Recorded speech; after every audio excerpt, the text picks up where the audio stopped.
The world is made up of 6.7 billion people, containing different types of people. Good people, intelligent people, friendly people, hard-working people, etc. Nevertheless, the kinds of people that go beyond in life are those that achieve greatness, go farther in any task, and work with their might. These people are called leaders. I will explain different methods of becoming a great business leader through communication and relations. In turn, this will enhance your relationship and communication in a variety of ways that will help you in becoming a business leader. Meticulously knowing communication processes, relation methods, and leader techniques will certainly enhance how a person handles any kind of business, interpersonal relationships, and overcoming obstacles in communication in organizations, consequently converting someone into a knowledgeable business leader. An important facet of becoming a leader is by improving interpersonal relationships, by understanding, working, and knowing whom you work with and how to work with them. The quality of your relationships affects the job satisfaction, morality, and ability. It has been proven that if an employee has an excellent working environment with his co-workers, then the employee will work more effectively and longer. When building relations, it is important to keep in mind clear expectations, the reciprocal nature, and trust. Expectations are important in a business because it measures how much an employee has to offer. If the expectations are not met, frustration will come into play, causing misunderstanding and malfunction in the relation. An example is if in a team the leader does not make the expectations needed of the employee clear, they will not take action and the business will be affected. Another key of relations is the reciprocal nature. A factor of reciprocate is when the expectations of another person are reciprocated. Then a self-fulfilling prophecy is likely to occur. The last key point, and the most important in determining a manager-employee relationship, is trust. Trust is a very important part of a relation. It is where every relation starts to build and develop into a strong business co-worker relation where trust is essential.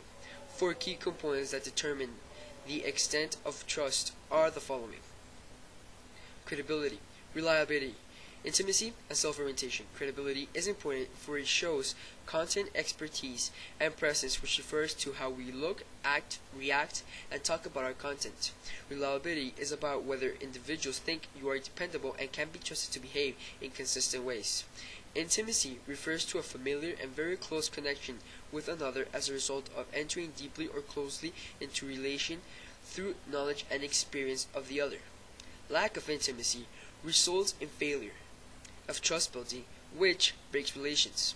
The last factor of trust building is self-orientation. The greatest distrust is to put you first and the client or peer, so it is very important to keep self-orientation intact for businesses to work and relations to endure in trust. The second factor of building relations is through communication styles. They are important for they build their foundation in the business's success. Our communication styles affect relations with coworkers, teams, and customers.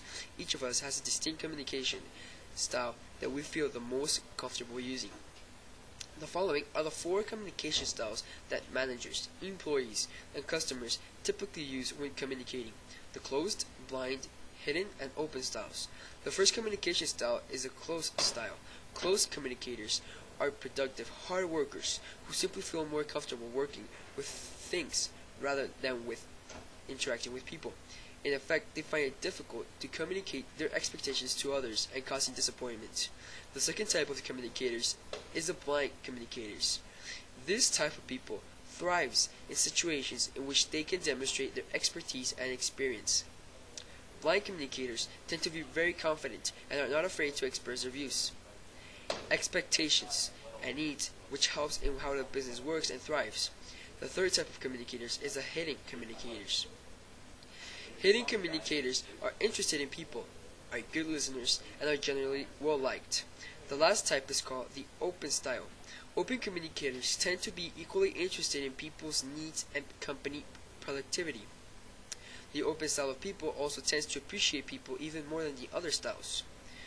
Open communicators are at the best when they are flexible in meeting the needs of individuals, accept constructive criticism, and are productive. Even though they are very open, they like to listen and like to interact with others. Communication styles differ from yours. Expectations are probably different, which makes the relationship difficult to develop and maintain. Making negative, self-fulfilling prophecies more likely to occur. Two types of business conflicts are the following. A-type conflict sidetracks the team from the issues and creates defensiveness and anger, while C-type conflict improves team productivity and relations and creates a feeling of satisfaction. Another type of businesses is conflict managing in cultural differences. It is important to know cultural differences in the business for a business to run smoothly and no cultural problems to occur. Relations are important in the business for it builds relations that benefit the business and all. Communication is an essential part in the business, for if used incorrectly, it could cause obstacles and uncertainties. Communicator anxiety is a great obstacle in presentations, group discussion, given instructions, and in work environment. There are two types of communicator anxiety: trait anxiety and situational anxiety. Situational anxiety is caused by factors in a specific situation, but a way to control is by doing the following. Prepare and practice for anything that you are going to do. Warm up by just reciting or doing anything that will help you do better. Take a deep breath. Use an introduction that will relax you and your audience. Concentrate on communicating your meaning and use visual aids to help you remember anything. Trait anxiety or communication apprehension is the internal anxiety an individual brings to the speaking situation. The best way to overcome trait anxiety is by believing in ourselves that we are capable of doing a great speech and by doing your best in any speech to increase confidence. In communications, there are other obstacles that affect communications, which involve instructions. Instructions are vital for people to communicate and understand each other, but in a business, there is always a misinterpretation of instructions. That is why there is 8 rules in how to communicate instructions in a more effective way.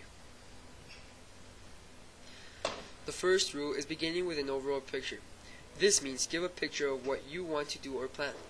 The second rule is to use a minimum number of words. This means that it is more effective to use the minimum words possible to not bore the audience or distract it and keep it informed. The third rule is to use a simple, easily understood word in which people will not have to get confused and for them to understand steadily. The fourth rule is to be specific. Be as specific as possible for the audience to understand your presentation thoroughly.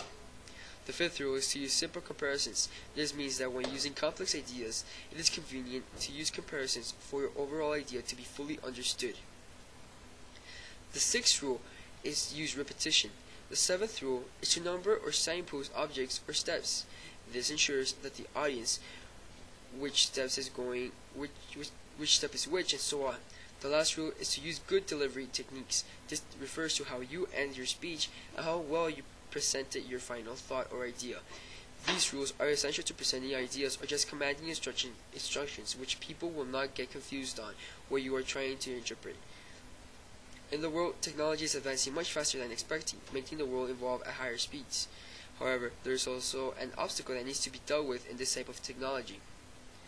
It will be a great advantage for any business leader to know how to control a business through communication technology. That way, the business or company will know how to evolve technologically. Leadership in teams is an important part in how other people see you and consider you to be. Team members are responsible for 80% of the success in an organization, but this success occurs when members are committed to the team's goals and is aware of and able to perform needed tasks and maintenance functions. Task functions are roles that must be performed if the group is to accomplish its task or solve its problem. Moreover, maintenance functions are rules that must be performed to maintain the interpersonal relations and harmony of the group. Now let us discuss communication skills for members. For communication to occur, team members must be active listeners, open-minded participants, and able to work with people of different personality types. The material cover is a great way to learn how to become a productive team member. Thank you for listening.